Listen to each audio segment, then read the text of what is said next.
est avéré maintenant, depuis des années, même par les Nations Unies, que le gouvernement rwandais soutient les rebelles du M23, des rebelles qui sèment la terreur, la mort en République démocratique du Congo, notamment à l'Est, où ce conflit a déjà fait des millions de morts. Nous savons donc toute la responsabilité du gouvernement rwandais. Et alors, que fait l'Union européenne, que font les pays européens? On s'attendrait à des sanctions. C'est la réponse que l'Union européenne a souvent quand on voit ce genre d'action de la part d'un pays contre un autre. Mais non, non, les gouvernements européens décident aujourd'hui de renforcer leur coopération militaire avec le Rwanda.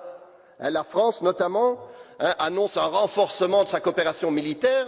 L'Union européenne va donner 20 millions au Rwanda pour sa participation au Mozambique. Et les États-Unis, vous le savez, depuis longtemps, sont un partenaire très important du Rwanda.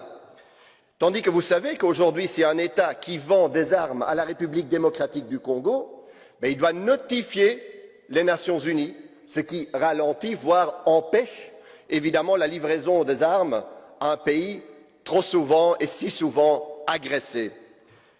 Cette politique, où on dit en mots, en paroles que nous respectons la souveraineté congolaise, mais en réalité notre politique l'entrave et la sape, est inacceptable. Il faut cesser ça tout de suite, parce que nous avons besoin, et les Congolais ont besoin de paix aujourd'hui.